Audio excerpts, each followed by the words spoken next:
अस्सलाम वालेकुम। कैसे हैं आप सब? जहाँ रहें खुश रहें, आबाद रहें, हमेशा हंसते मुस्कुराते रहें। आज जी इस टोकरी की बारी आ गई है। आज मैं इस टोकरी को अच्छी तरह से धोऊंगी क्योंकि ये मेरे चूल्हे के बिल्कुल पास है, तो इसके ऊपर घी वगैरह लगता है और धुआं जो पराठों का उड़ता है। और कुछ रमज़ान गुज़रा है, रमज़ान में पकोड़े बनते थे, तो ये काफ़ी गंदी हुई है। तो इसको धो के मैं धूप में रख देती हूँ। धूप में मैं रखा ही थी, और जहाँ टोकरी रखी हुई है इस जगह को मैं अच्छी तरह से साफ़ कर रही हूँ सरफ वाले कपड़े से। और जी ये टोकरी खुश्क हो गई थी, इसको मैं ले आई हूँ। इसमें मैंने बर्तन रख दिए हैं, और ये जो रुमाल मैं धोने लगी हूँ, ये रुमाल रोटी वाले रुमाल नहीं है। ये रुमाल मैंने किचन को साफ़ करने के लिए, स्लैबों को साफ़ करने के लिए और दीवारों को साफ़ करने के लिए रखे हुए हैं। तो ये मैंने सफाई के लिए रखे हुए हैं। पहले थे ये रुमाल ही रोटी वाले, लेकिन अब मैं इनके साथ शेल्फ़ वगैरह साफ़ करती हूँ और दीवारें साफ़ करती हूँ। और ये सुबह के बर्तन थे जो मैंने धो लिए हैं।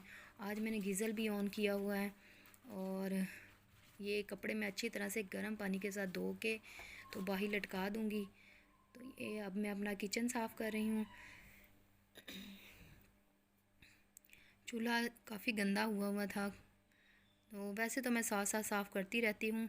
रोज़ाना एक बार सफाई हो जाए अच्छी तरह से तो फिर साफ़ ही रहता है। तो फिर बस कुकिंग की थोड़ी बहुत ही, उसके बाद हाथ एक बार फिर मार लिया चूल्हे पे, जो थोड़ा बहुत चीज़ें गिरी होती हैं तो साफ़ करके फिर बस औरतों के काम ही यही होते हैं, किचन साफ़ कर लिया। और ये मेन जगह होती है जहाँ हमारा सारा दिन गुजर जाता है खाने पीने में, कभी सुबह के टाइम, दोपहर के टाइम, फिर रात के टाइम। बस इसी तरह से हमारा दिन गुजर जाता है। तो जी ये ओवन भी मैं साथ साथ ही साफ़ करती रहती हूँ। वो भी इतना गंदा नहीं था, उस पर भी मैंने कपड़ा मार दिया है।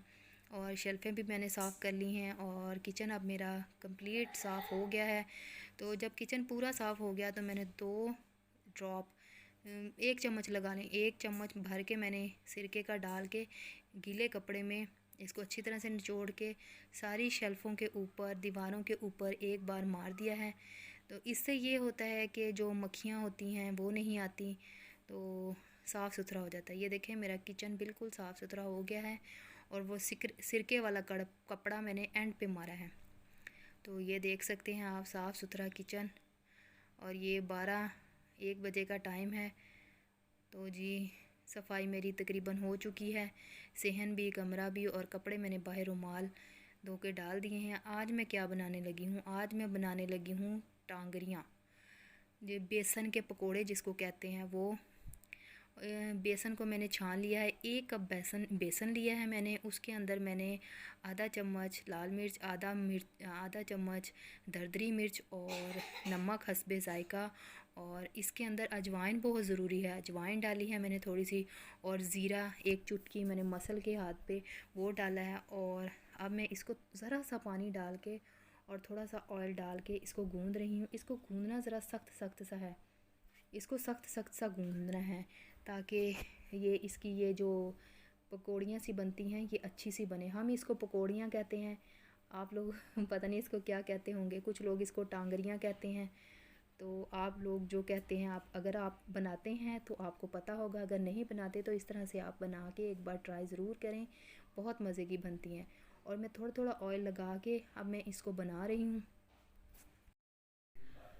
ये सारी मेरी बन चुकी हैं, अब मैं इनको फ्राई कर रही हूँ। घी मैंने ज़्यादा नहीं डाला, आपके पास अगर पकोड़े वाला घी है तो आप कढ़ाई में भी कर सकते हैं, क्योंकि मैंने इसी में हांडी बनानी थी तो इसलिए मैंने बस मुनासिब ही डाला है कि मेरा ये इस्तेमाल हो जाए, ज़ाया ना हो।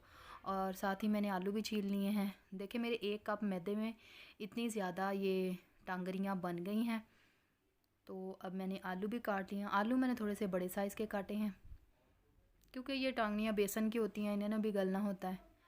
प्याज को ब्राउन किया था मैंने, ब्राउन करने के बाद उसमें लहसुन अदरक का पेस्ट डाला। फिर मैंने 1 गिलास भर के ना इसके अंदर पानी का डाल दिया, और ये फ्रीज़ किए हुए टमाटर डाल दिए। और फिर मैंने इसको ढक दिया ताकि प्याज थोड़ा सा गल जाए। प्याज हम चाहें तो ग्राइंड भी कर सकते हैं, लेकिन इस तरह भी मज़ेदार बनते हैं। तो और मैंने नमक भी डाला था ताकि प्याज अच्छी तरह से गल जाए। ये देखें टमाटर का छिलका खुद ब खुद अलग होता है।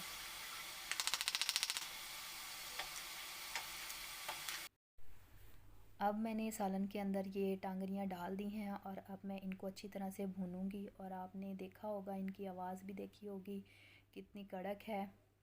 तो अब मैंने इसके अंदर आलू डाल दिए हैं। अब मैं इन दोनों चीज़ों को अच्छी तरह से भून लूँगी।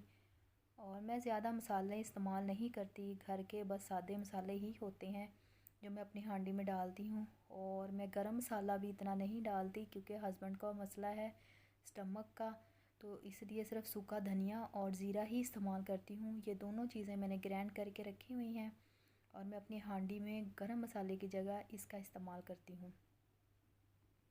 और साथ ही मैंने बंद गोभी, खीरे और प्याज भी काट लिए हैं। गर्मियों में ये बहुत अच्छे लगते हैं। तो हॉट पॉट को मैंने साफ़ कर लिया है। अब इसके अंदर मैं पोना बिछा के तो गरम गरम रोटी बना के इसके अंदर रखूँगी। तो आज जो मैं आपके साथ शेयर कर रही हूँ ये मेरा दोपहर का खाना है। आज हम दोपहर 1-1:30 बजे का टाइम है, तो ये दोपहर का खाना खाएंगे हम।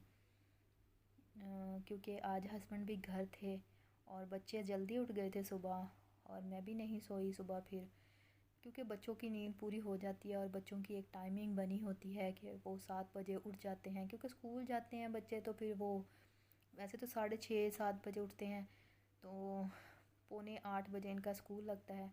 तो आज बच्चे बस वो अपने टाइम पर ही उठ गए। 8 बजे माशाल्लाह से बच्चे उठ गए थे, तो फिर मैं भी उनके साथ उठ गई और सुबह से मैं काम में ही लगी हूँ।